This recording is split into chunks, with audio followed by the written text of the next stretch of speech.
Hi hello എല്ലാവർക്കും നമസ്കാരം. ഇന്നത്തെ പുതിയൊരു വീഡിയോയിലേക്ക് ഏവർക്കും ഹൃദ്യമായ സ്വാഗതം. ഇന്നത്തെ വീഡിയോയിൽ നമ്മൾ ഉൾപ്പെടുത്തിയിരിക്കുന്നത് +1 ക്രിസ്മസ് എക്സാമിന്, അതായത് സെക്കൻഡ് ടേം എക്സാമിന് ഇക്കണോമിക്സിൽ പഠിച്ചു പോകേണ്ട ഇമ്പോർട്ടൻ്റ് ആയിട്ടുള്ള, പരീക്ഷയ്ക്ക് വരും എന്നുറപ്പുള്ള ഏറ്റവും സാധ്യതയുള്ള ചോദ്യങ്ങളാണ് ഉൾപ്പെടുത്തിയിരിക്കുന്നത്. ചാപ്റ്റർ വൈസ് ചോദ്യങ്ങൾ ഞാനിവിടെ അവതരിപ്പിക്കുന്നുണ്ട്.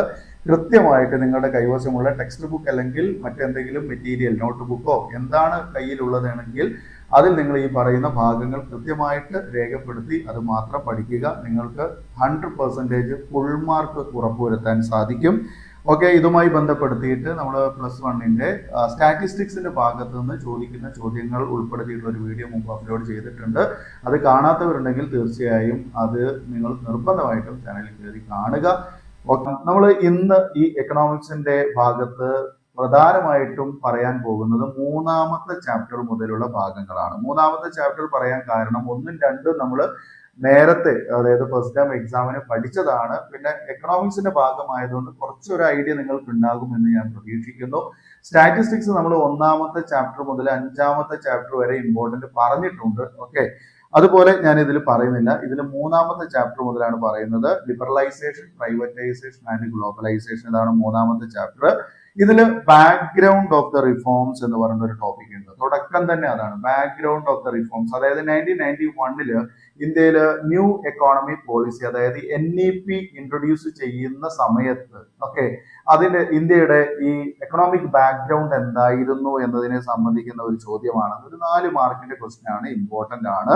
Background of the economic reforms അല്ലെങ്കിൽ ബാക്ക്ഗ്രൗണ്ട് ഓഫ് ദ റിഫോംസ് എന്ന രീതിയിൽ തന്നെയാണ് ആ ചോദ്യം ചോദിക്കുക. അതായത് നമ്മുടെ റിഫോംസിന്റെ, അതായത് പരിഷ്കാരങ്ങളുടെ പശ്ചാത്തലം, സാമ്പത്തിക പരിഷ്കാരങ്ങളുടെ പശ്ചാത്തലം എന്തായിരുന്നു എന്നാണ് ചോദ്യം വരിക. ഓക്കെ, അതുപോലെ ഇതിൽ നിന്ന് ഒരു എസ്സേ നമുക്ക് പ്രതീക്ഷിക്കാം.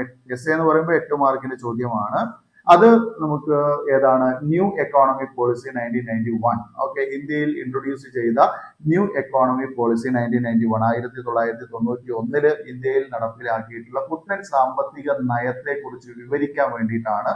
അപ്പൊ അവിടെ 3 കാര്യങ്ങളാണ് നമ്മൾ നടപ്പിലാക്കിയിട്ടുള്ളത്. നിങ്ങൾക്ക് അറിയാവുന്നതാണ്. 1ാമത്തേത് ലിബറലൈസേഷൻ, ഉദാരവൽക്കരണം എന്ന് വിളിക്കും. 2ാമത്തേത് പ്രൈവറ്റൈസേഷൻ, സ്വകാര്യവൽക്കരണം എന്ന് വിളിക്കും. അതുപോലെ 3ാമത്തേത് ഗ്ലോബലൈസേഷൻ, ആഗോളവൽക്കരണം എന്ന് വിളിക്കും. ഇതില് മറ്റൊരു കാര്യം കൂടെ ശ്രദ്ധിക്കേണ്ടത്, ഇവിടെ എസ്സേ സ്റ്റാർട്ട് ചെയ്യുന്നത് ഈ പറഞ്ഞ ന്യൂ എക്കോണമി പോളിസി ഇൻ 1991 എന്ന് പറയുമ്പോൾ അവിടെ നമ്മൾ ഇന്ത്യയിൽ ഇങ്ങനെ 3 സിസ്റ്റംസ് അല്ലെങ്കിൽ 3 മെത്തേഡുകൾ ആണ് നമ്മൾ അഡോപ്റ്റ് ചെയ്തത് എന്ന് പറഞ്ഞു തുടങ്ങിയിട്ട് ലിബറലൈസേഷൻ എക്സ്പ്ലെയിൻ ചെയ്യണം, ലിബറലൈസേഷൻ ഇൻട്രൊഡ്യൂസ് ചെയ്തിട്ടുള്ള സെക്ടേഴ്സ് എക്സ്പ്ലെയിൻ ചെയ്യണം, അതിനുശേഷം 2ാമത്തേത് പ്രൈവറ്റൈസേഷൻ എക്സ്പ്ലെയിൻ ചെയ്യണം, 3ാമത്തേത് ഗ്ലോബലൈസേഷൻ എക്സ്പ്ലെയിൻ ചെയ്യണം. ഗ്ലോബലൈസേഷന്റെ ഏറ്റവും പ്രധാനപ്പെട്ട ഒരു ഫാക്ടർ എന്ന് പറയുന്നത് എന്താണ്, അത് ഔട്ട്സോഴ്സിംഗ് ആണ്. ഔട്ട്സോഴ്സിംഗ് വരെ നമ്മൾ എഴുതി വെച്ചാൽ മാത്രമാണ് ഒരു എസ്സേ ആവുക.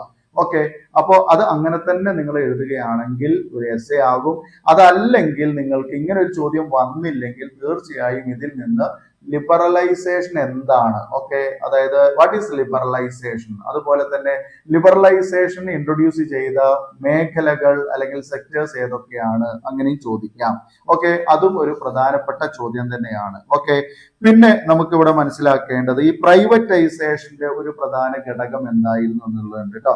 അതായത് ഡിസ്ഇൻവെസ്റ്റ്മെന്റ് എന്നാണ് അതിന്റെ പേര്. ഡിസ്ഇൻവെസ്റ്റ്മെന്റ് എന്താണ് എന്ന് ചോദിക്കും. ഓക്കെ, അത് ഈ ചാപ്റ്ററിൽ ചോദിക്കുന്ന ചെറിയ മാർക്കിന്റെ ഒരു ക്വസ്റ്റ്യൻ ആണ്. ഡിസ്ഇൻവെസ്റ്റ്മെന്റ് എന്താണ്, ഡിസ്ഇൻവെസ്റ്റ്മെന്റ് എന്താണ്. ഓക്കെ, അത് മലയാളത്തിലും ഇംഗ്ലീഷിലും അങ്ങനെ തന്നെയാണ് ചോദിക്കാൻ സാധ്യത. ഡിസ്ഇൻവെസ്റ്റ്മെന്റ് എന്താണെന്ന് ചോദിക്കും. അതുപോലെ ഈ ചാപ്റ്ററിന് സെപ്പറേറ്റ് ചോദിക്കാൻ പറ്റുന്ന മറ്റൊരു ചോദ്യമാണ് ഏത്, ഈ ഔട്ട്സോഴ്സിങ്. ഓക്കെ, ഔട്ട്സോഴ്സിങ് അതായത് പുറം പണി കരാർ അല്ലെങ്കിൽ പുറമേയുള്ളവരെ ആശ്രയിക്കൽ എന്നൊക്കെയാണ് നമ്മൾ അതിനെ മലയാളത്തിൽ വിളിക്കുക. ഓക്കെ, ഔട്ട്സോഴ്സിങ് എന്നുള്ളത് കൃത്യമായിട്ട് മനസ്സിലാക്കി വെച്ചോ, ഇമ്പോർട്ടന്റ് ആണ്. ഓക്കെ, അതുപോലെ തന്നെ നമ്മൾ പഠിക്കേണ്ട എന്താണ്, ചെറിയ ടോപ്പിക് ആണ് WTO, വേൾഡ് ട്രേഡ് ഓർഗനൈസേഷൻ എന്ന് പറയുന്ന ഒരു ടോപ്പിക് ഉണ്ട്.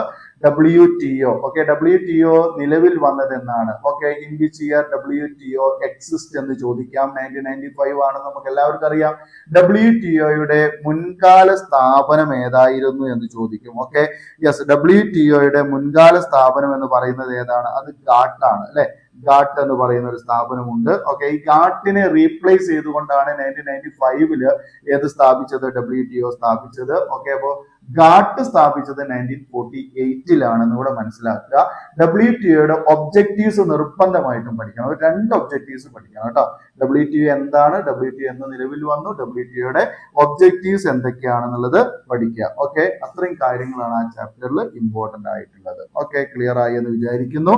ഇനി നമ്മൾ നാലാമത്തെ ചാപ്റ്റർ ഏതാണ്? പോവർട്ടി. വെരി വെരി ഇമ്പോർട്ടന്റ് ആണ്. പബ്ലിക് എക്സാമിന് തമർത്താൻ പറ്റുന്ന ഒരു ചാപ്റ്റർ ആണ് പോവർട്ടി എന്ന് പറയുന്നത്. പോവർട്ടിയിൽ സാധാരണ കണ്ടുവരുന്ന ഒരു ചോദ്യമുണ്ട്, കാറ്റഗറൈസിങ് പോവർട്ടി എന്ന് പറയുമ്പോൾ നമ്മളിങ്ങനെ ഗ്രാഫുകളൊക്കെ വരച്ചിട്ടുണ്ടാവുമല്ലോ അല്ലെ. പോവർട്ടീസിനെ നമ്മൾ എന്ത് ചെയ്തിട്ടുണ്ട്? അതായത് പുവേഴ്സിനെ നമ്മൾ ക്ലാസിഫൈ ചെയ്തിട്ടുണ്ട്, കാറ്റഗറൈസ് ചെയ്തിട്ടുണ്ട്. Always poor, usually poor, churning poor, occasionally poor, never poor, ഇങ്ങനെ 5 പുവേഴ്സ് ഉണ്ട്. ഓക്കെ, ഈ 5 പുവേഴ്സിനെ അതിന്റെ ഗ്രാഫ് ഇങ്ങനെ കൊടുത്തിട്ട് നമ്മൾ വരച്ച് പഠിച്ചിട്ടുണ്ടാകും. അത് ഇമ്പോർട്ടന്റ് ആണ്, നിർബന്ധമായിട്ടും പഠിക്കുക. ഓക്കെ, അതുപോലെ പോവർട്ടി ലൈൻ എന്താണ്? പോവർട്ടി ലൈൻ ദാരിദ്ര്യ രേഖ എന്ന് പറയുന്നത് എന്താണ്? ഇന്ത്യയിലെ പോവർട്ടി ലൈൻ നിർണ്ണയിക്കുന്നത് ആരാണ് എന്ന് ചോദ്യം വരും. അതുപോലെ ഹെഡ് കൗണ്ട് റേഷ്യോ, തലയെണ്ണൽ അനുപാതം ഇമ്പോർട്ടന്റ് ആണ്. ഓക്കെ, ഇതൊക്കെ ചെറിയ ചെറിയ മാർക്കിൽ ചോദിക്കുന്നതാണ്. ഇത് ജയിൽ ജീവിത ചെലവ് സൂചിക ഉപയോഗിച്ച് ഇന്ത്യയുടെ ദാരിദ്ര്യം അളന്നത് ആര് എന്ന് ചോദിക്കും. അപ്പൊ ദാദാഭായ് നവറോജിയെ മറക്കണ്ട. ഓക്കെ, അതുപോലെ പിന്നെ വലിയ വലിയ ക്വസ്റ്റ്യൻസ് വരികയാണെങ്കിൽ 5 മാർക്കിന് സെപ്പറേറ്റ് ചോദിക്കാൻ പറ്റുന്നതാണ് ഏത്? പോവർട്ടിയുടെ റീസൺസ് അല്ലെങ്കിൽ causes. Okay, causes of poverty അല്ലെങ്കിൽ റീസൺ ഫോർ പോവർട്ടി. ഓക്കെ, അതായത് പോവർട്ടിയുടെ കാരണങ്ങൾ, പോവർട്ടി ഉണ്ടാവാനുള്ള കാരണങ്ങൾ എന്താണെന്ന് ചോദിക്കും. പോവർട്ടി ഉണ്ടാവാനുള്ള കാരണങ്ങൾ ഇമ്പോർട്ടന്റ് ആണ്. ഈ പോവർട്ടി ഉണ്ടാവാനുള്ള കാരണങ്ങൾ സെപ്പറേറ്റ് ചോദിക്കുന്നില്ല എങ്കിൽ നിർബന്ധമായിട്ടും ഈ പോവർട്ടി അലീവിയേഷൻ പ്രോഗ്രാംസ് ഉണ്ട്, policies and programmes for poverty alleviation എന്ന് പറഞ്ഞിട്ട് ഒരു ചോദ്യം വരാം. അല്ലെങ്കിൽ 3 dimensional programme for alleviation of poverty എന്നൊക്കെ ചോദിക്കും. അതായത് ദാരിദ്ര്യ നിർമ്മാർജ്ജന പദ്ധതികൾ. നിങ്ങൾ 8 മാർക്കിന്റെ ഒരു എസ്എ ക്വസ്റ്റ്യനിൽ പോവർട്ടി എന്നുള്ളൊരു വാക്ക് കണ്ടാൽ, ചോദ്യം എങ്ങനെയോ വന്നോട്ടെ, ദാരിദ്ര്യം അല്ലെങ്കിൽ പോവർട്ടി എന്നൊരു വാക്ക് കണ്ടാൽ നമ്മൾ പഠിപ്പിച്ച അതേ ആൻസർ അവിടെ എഴുതി വെച്ചാൽ മതി. ഓക്കെ, ഏത് രീതിയിലുള്ള ചോദ്യം വന്നാലും പോവർട്ടിയിൽ എസ്എക്ക് നമ്മൾ ആൻസർ ചെയ്യേണ്ടത് നമ്മൾ പഠിപ്പിച്ച ആ ഒരു രീതിക്ക് മാത്രമാണ് കേട്ടോ. ഓക്കെ, അപ്പൊ അത് കൃത്യമായിട്ട് മനസ്സിലാക്കുക. അതിന്റെ കൂടെ റീസൺ ചോദിക്കാം. അപ്പൊ റീസൺ അത് അതേപോലെയാണ് പകർത്തി എഴുതിയാൽ മതി. പിന്നെ അതിന്റെ എന്താണ് ക്രിട്ടിക്കൽ അസസ്മെന്റ് കൂടി ഉണ്ട്. അതിനെ വിമർശനാത്മകമായിട്ട് വിലയിരുത്താൻ വേണ്ടി ചോദിക്കും. എന്തായാലും ചോദ്യം മസ്റ്റ് ആണ്, ഒരു സംശയം വേണ്ട കാര്യത്തിൽ. 8 മാർക്കിന് ഞാൻ നേരത്തെ സ്റ്റാറ്റിസ്റ്റിക്സിൽ ഒരു ചോദ്യം ഇമ്പോർട്ടന്റ് പറഞ്ഞിട്ടുണ്ട്, ആ വീഡിയോ കാണുക. അതിന്റെ കണക്കാണ്, അതായത് മീൻ മീഡിയൻ മോഡിന്റെ കണക്കാണ്. അത് എന്തായാലും വരുന്നതാണ്. അതിന്റെ സെപ്പറേറ്റ് വീഡിയോ മുൻപ് ഞാൻ മീൻ കാണുന്നത്, മീഡിയൻ കാണുന്നത്, മോഡ് കാണുന്നത് സെപ്പറേറ്റ് ഞാൻ അപ്ലോഡ് ചെയ്തിട്ടുണ്ട്. അത് നിങ്ങൾ കണ്ട് പഠിക്കണം. ഓക്കെ, അറിയാത്തവര് കണ്ട് മനസ്സിലാക്കുക, ബോർഡിൽ ചെയ്ത് കാണിക്കുന്നുണ്ട് കേട്ടോ. അപ്പൊ ഇത്രയും കാര്യങ്ങൾ ഈ 4ാമത്തെ ചാപ്റ്ററിൽ ഇമ്പോർട്ടന്റ് ആണ്. ഇനി 5ാമത്തെ ചാപ്റ്റർ ആണ് human capital formation in India, മനുഷ്യ മൂലധന രൂപീകരണം ഇന്ത്യയിൽ. ഇതില് ഏറ്റവും പ്രധാനപ്പെട്ട ഒരു ചോദ്യം ഒന്നേ ഉള്ളൂ, അതേതാണ്? സോഴ്സസ് ഓഫ് ഹ്യൂമൻ ക്യാപിറ്റൽ എന്ന് ചോദിക്കും. Okay, sources of human capital ഇതൊരു 4 മാർക്കിന് ചോദിക്കാൻ പറ്റുന്ന ഒരു ചോദ്യമാണ്, ഇമ്പോർട്ടന്റ് ആണ്. Sources of human capital. Okay, മനുഷ്യ മൂലധനത്തിന്റെ ഉറവിടങ്ങൾ ഏതെല്ലാമാണ്? മനുഷ്യ മൂലധനത്തിന്റെ ഉറവിടങ്ങൾ നമുക്കറിയാം. Education, health, on the job training, migration, information തുടങ്ങിയവയാണ് അല്ലെ. അപ്പൊ ഇതിനൊക്കെ നമ്മൾ എന്ത് ചെയ്യുക? ചെറിയ രീതിയിൽ എക്സ്പ്ലെയിൻ ചെയ്ത് എഴുതണം. ഇത് 4 മാർക്കിൻ്റെതായതുകൊണ്ട് എക്സ്പ്ലനേഷൻ നിർബന്ധമാണ്. പോയിന്റ് മാത്രം എഴുതി വെച്ച് പോരരുത് എന്നാണ് പറയുന്നത്. ഓക്കെ, അതുപോലെ മറ്റൊരു ചോദ്യമാണ് ഫിസിക്കൽ ക്യാപിറ്റലും അതുപോലെ പിന്നെന്താണ് ഹ്യൂമൻ ക്യാപിറ്റലും തമ്മിലുള്ള difference. Okay, physical capital and human capital, difference between classification, അതിന്റെ രണ്ടിന്റെയും ക്ലാസിഫിക്കേഷൻ ചോദിക്കാം. അതായത് ഹ്യൂമൻ ക്യാപിറ്റലും അതുപോലെ ഫിസിക്കൽ ക്യാപിറ്റലും തമ്മിലുള്ള ഡിഫറൻസ് ഇമ്പോർട്ടന്റ് ആണ്, മറക്കരുത്. അതുപോലെ ഈ ഇന്ത്യയില് എഡ്യൂക്കേഷൻ സെക്ടറിനെ റെഗുലേറ്റ് ചെയ്യുന്ന സ്ഥാപനങ്ങൾ എന്തൊക്കെയാണ്? എഡ്യൂക്കേഷൻ സെക്ടറിനെ റെഗുലേറ്റ് ചെയ്യുന്ന സ്ഥാപനങ്ങളുണ്ട്, അതുപോലെ ഹെൽത്ത് സെക്ടറിനെ റെഗുലേറ്റ് ചെയ്യുന്ന സ്ഥാപനങ്ങളുണ്ട്. അത് രണ്ടും പഠിക്കുക. ഓക്കെ, അത്രയാണ് ഈ ചാപ്റ്ററിൽ ഉള്ളത്. പക്ഷെ ഞാൻ പറയുന്നത് ഏറ്റവും പ്രധാനപ്പെട്ടത് എന്ന് പറയുന്നത് സോഴ്സസ് ഓഫ് ഹ്യൂമൻ ക്യാപിറ്റൽ ആണ്. പിന്നെ ഈ എഡ്യൂക്കേഷൻ സെക്ടർ, പിന്നെ എന്താണ് ഹെൽത്ത് സെക്ടർ, ഇതിനൊക്കെ എന്താണ് നിയന്ത്രിക്കുന്ന സ്ഥാപനങ്ങൾ ഏതൊക്കെയാന്നുള്ളത്. പിന്നെ ഏറ്റവും കൂടുതൽ മാർക്കിന് ചോദിക്കുന്ന ചോദ്യമാണ് 6ാമത്തെ ചാപ്റ്റർ, റൂറൽ ഡെവലപ്മെന്റ് എന്ന് പറയുന്നത്. റൂറൽ ഡെവലപ്മെന്റിൽ ഏറ്റവും പ്രധാനപ്പെട്ട ഒരു ചോദ്യം എന്ന് പറയുന്നത് എന്താണ്? ഈ ഫാമേഴ്സ് അല്ലെങ്കിൽ അഗ്രികൾച്ചറൽ കമ്മ്യൂണിറ്റി ഫേസ് ചെയ്യുന്ന പ്രോബ്ലംസ് എന്താണ്? What are the problems faced by the agricultural community or farmers? Very important ആണ്.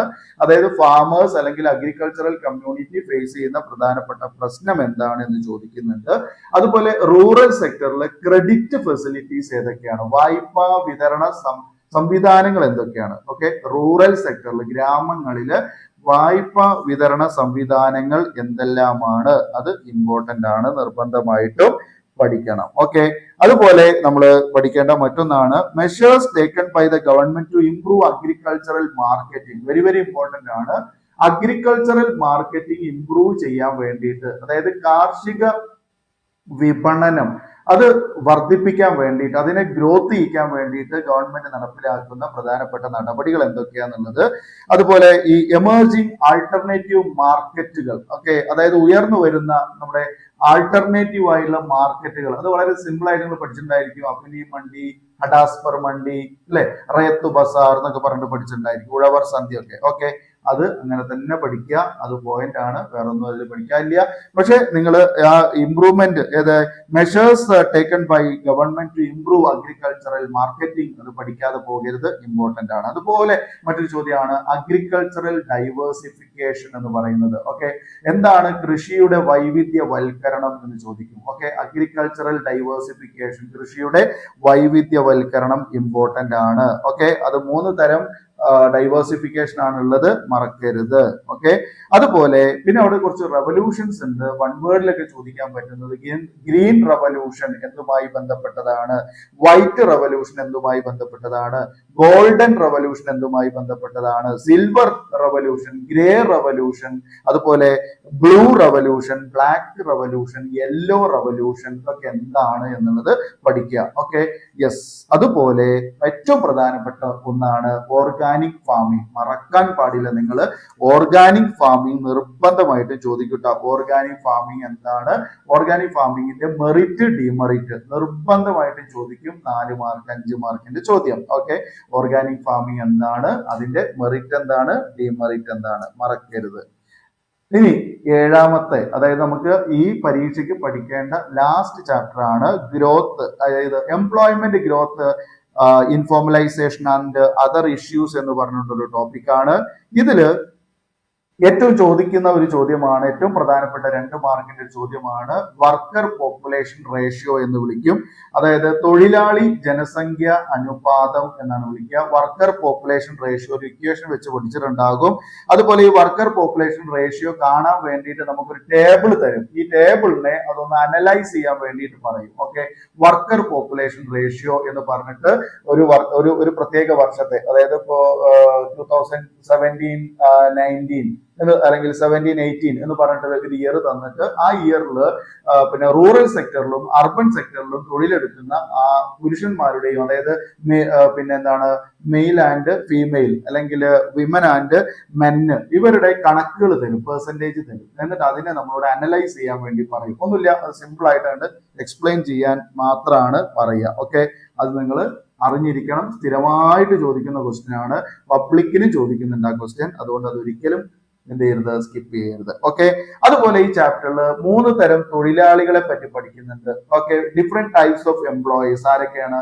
ഒന്ന് സെൽഫ് എംപ്ലോയിഡ് ആണ്, രണ്ടാമത്തേത് കാഷ്വൽ വർക്കേഴ്സ് ആണ്, മൂന്നാമത്തേത് ഏതാണ്, സാലറീഡ് ആണ്. ഓക്കെ, ഏതാണ്, റെഗുലർ സാലറീഡ് എംപ്ലോയീസ്. ഓക്കെ, അപ്പൊ ആരൊക്കെയാണ്? ഒന്ന് സെൽഫ് എംപ്ലോയിഡ് ആണ്, സ്വയം തൊഴിൽ ചെയ്യുന്നവർ, സെൽഫ് എംപ്ലോയിഡ്. രണ്ടാമത്തേത് കാഷ്വൽ വർക്കേഴ്സ്, കൂലിപ്പണിക്കാർ. മൂന്നാമത്തേത് ഏതാണ്? Regular salaried employees. ഓക്കെ, സ്ഥിരം വരുമാനത്തിന് തൊഴിലെടുക്കുന്നവർ. ഇങ്ങനെയുള്ള ഈ 3 വിഭാഗങ്ങളെ നമ്മൾ എന്ത് ചെയ്തിട്ടുണ്ട്? ഇവരെ നമ്മൾ പ്രത്യേകം 2 ഗ്രൂപ്പായിട്ട് തരംതിരിച്ചിട്ടുണ്ട്. അത് പഠിക്കണം. ഏതൊക്കെയാണ്? അതൊന്ന് ഫോർമൽ സെക്ടർ, രണ്ടാമത്തേത് ഇൻഫോർമൽ സെക്ടർ എന്നാണ് വിളിക്കുക. ഓക്കെ, ഫോർമൽ സെക്ടർ അതായത് ഔപചാരിക മേഖല, അതുപോലെ ഇൻഫോർമൽ സെക്ടർ അനൗപചാരിക മേഖല. ഇതിന്റെ മറ്റു പേരുകൾ എന്താണ്? ഫോർമൽ സെക്ടറിനെ നമ്മൾ വിളിക്കുന്ന മറ്റൊരു പേര് ആണ് ഓർഗനൈസ്ഡ് സെക്ടർ, അല്ലെ? ഓർഗനൈസ്ഡ് സെക്ടർ, അതാണ് ഓർഗനൈസ്ഡ് സെക്ടർ. അതുപോലെ ഇൻഫോർമൽ സെക്ടർ എന്ന് പറഞ്ഞാൽ അൺഓർഗനൈസ്ഡ് സെക്ടർ. ഓക്കെ, അപ്പൊ അവിടെ താരതമ്യം ചെയ്യാൻ വേണ്ടിയിട്ട് എന്താണ് ഓർഗനൈസ്ഡ് സെക്ടർ, എന്താണ് അൺഓർഗനൈസ്ഡ് സെക്ടർ എന്ന് ചോദിക്കും. അതേപോലെ തന്നെ അതിന്റെ എക്സാമ്പിൾ തന്നിട്ട് അതിനെ പട്ടികപ്പെടുത്താൻ വേണ്ടിയിട്ടും ചോദിക്കാം. ഓക്കെ, പട്ടികപ്പെടുത്താൻ വേണ്ടിയിട്ട് ആ ചോദ്യം വരാവുന്നതാണ്. അപ്പൊ നിർബന്ധമായിട്ടും അറിഞ്ഞിരിക്കുക.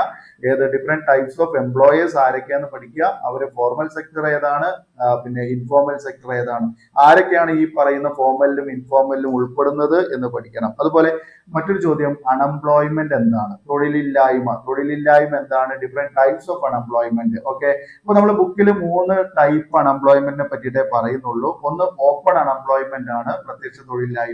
രണ്ടാമത്തേത് ഡിസ്ഗൈസ്ഡ് അൺഎംപ്ലോയ്മെന്റ് ആണ്, അതായത് പ്രച്ഛന്ന തൊഴിലില്ലായ്മ. മൂന്നാമത്തേത് സീസണൽ അൺഎംപ്ലോയ്മെന്റ് ആണ്, അതായത് കാലിക തൊഴിലില്ലായ്മ. ഇതില് ഏറ്റവും പ്രധാനപ്പെട്ടത് എടുത്തു ചോദിക്കുകയാണെന്നുണ്ടെങ്കിൽ അതേതായിരിക്കും? അത് ഡിസ്ഗൈസ്ഡ് അൺഎംപ്ലോയ്മെന്റ് ആണ്. ഡിസ്ഗൈസ്ഡ് അൺഎംപ്ലോയ്മെന്റ് എവിടെയാണ് ഹാപ്പൻ ചെയ്യുന്നത്, എവിടെ സംഭവിക്കുക? അത് അഗ്രികൾച്ചറൽ സെക്ടറിലാണ് ഉണ്ടാവുക. അങ്ങനെയാണ് ചോദ്യം വരുന്നത്. ഓക്കെ, അപ്പോ ഈ ഡിസ്ഗൈസ്ഡ് അൺഎംപ്ലോയ്മെന്റ് ഉണ്ടാകുന്നത് എവിടെയാണ്? ഈ സൊക്കർ. ഓക്കെ, വേർ ഈസ് സൊക്കർ എന്ന് ചോദിക്കും. അത് എവിടെയാണ്? അത് അഗ്രികൾച്ചറൽ സെക്ടറിലാണെന്ന് മനസ്സിലാക്കുക. അല്ലെങ്കിൽ പിന്നെ ടൈപ്സ് ഓഫ് അൺഎംപ്ലോയ്മെന്റ് എന്താണെന്ന് മുഴുവനായിട്ട് അങ്ങനെ ചോദ്യം ചോദിക്കാവുന്നതാണ്. ഓക്കെ ഡിയേഴ്സ്, അപ്പൊ ഇത്രയും കാര്യങ്ങളാണ് ഇതിൽ എടുത്തു പറയാവുന്നത്. ഞാൻ ഓൾറെഡി പറഞ്ഞു, ഒന്നാമത്തെയും രണ്ടാമത്തെയും ചാപ്റ്റേഴ്സിനെ നമ്മൾ ഇതിൽ ഉൾപ്പെടുത്തിയിട്ടില്ല. ഓൾറെഡി നിങ്ങൾക്ക് അത് അറിയാം എന്നാണ് ഞാൻ കരുതുന്നത്. ഓക്കെ, അത് അറിയില്ലെങ്കിൽ നിങ്ങൾ കമന്റ് ചെയ്താൽ ഞാൻ അതുമായി ബന്ധപ്പെട്ട ചോദ്യങ്ങൾ നിങ്ങൾക്ക് വീഡിയോ ആയിട്ട് തരാവുന്നതാണ്. അപ്പൊ ഈ ഒരു എക്കണോമിക്സിന്റെ ഭാഗത്ത് നിങ്ങൾ എസ്സേ ചോദിക്കുമെന്ന് ഉറപ്പിക്കാവുന്നത് ഒന്ന് 4ാമത്തെ ചാപ്റ്ററിന്റെ പോവർട്ടി ആണ്. പോവർട്ടി, അതായത് പോവർട്ടി അലിവിയേഷൻ പ്രോഗ്രാം എസ്സേ 8 മാർക്കിന് ചോദിക്കും. രണ്ടാമത്തെ ഒരു എസ്സേ ചോദിക്കാൻ സാധ്യതയുള്ളത് 3ാമത്തെ ചാപ്റ്ററിലെ ഏതാണ്? New economy policy 1991. Okay, NEP 1991. Okay, അത് രണ്ടാമതൊരു എസ്സേ ആയിട്ട് ചോദിക്കും. മൂന്നാമതൊരു എസ്സേ ചോദിക്കുന്നത് സ്റ്റാറ്റിസ്റ്റിക്സിന്റെ ഭാഗത്തുനിന്ന് എന്തായാലും ചോദിക്കുന്നതാണ് 5ാമത്തെ ചാപ്റ്റർ. അത് ഏതാണ്? Mean median mode calculation. Okay, അപ്പൊ എസ്സേ 8 മാർക്ക്, 3 ചോദ്യം തന്നിട്ട് 2 എഴുതാനാണ്. ഓക്കെ, അത് പ്രത്യേകം ഓർക്കുക. എന്തായാലും എല്ലാവർക്കും നന്നായിട്ട് പഠിക്കാൻ സാധിക്കട്ടെ, നല്ല മാർക്ക് ഉണ്ടാക്കാൻ സാധിക്കട്ടെ. ഈ പറയുന്നത് നിങ്ങൾ പഠിച്ചാൽ മതി, ഇതിന്റെ അപ്പുറത്തേക്കൊന്നും പഠിക്കണ്ട. ഓക്കെ, ഇതേ പരീക്ഷയ്ക്ക് വരുന്നുള്ളൂ, ഇതിൽ നിന്ന് മാത്രമാണ് ചോദ്യം ഉണ്ടാവുക. ഓക്കെ ഡിയേഴ്സ്, അപ്പൊ നമുക്ക് വീണ്ടും പുതിയൊരു ടോപ്പിക്കുമായിട്ട് പുതിയ വീഡിയോയിൽ കാണാം. അപ്പൊ പറഞ്ഞ കാര്യം മറക്കണ്ട, ഇഷ്ടപ്പെട്ടാൽ നിർബന്ധമായിട്ടും ഷെയർ ചെയ്യണം. അതുപോലെ തന്നെ ആദ്യമായിട്ട് കാണുന്നുണ്ടെങ്കിൽ എന്താണ്? സബ്സ്ക്രൈബ് ചെയ്യുക, ബെൽ ബട്ടൺ ഓൾ എന്ന് എനേബിൾ ചെയ്യുക. ഓക്കെ, നമുക്ക് വീണ്ടും പുതിയൊരു ടോപ്പിക്കിൽ പുതിയ വീഡിയോ ആയി കാണാം. Thank you so much for watching.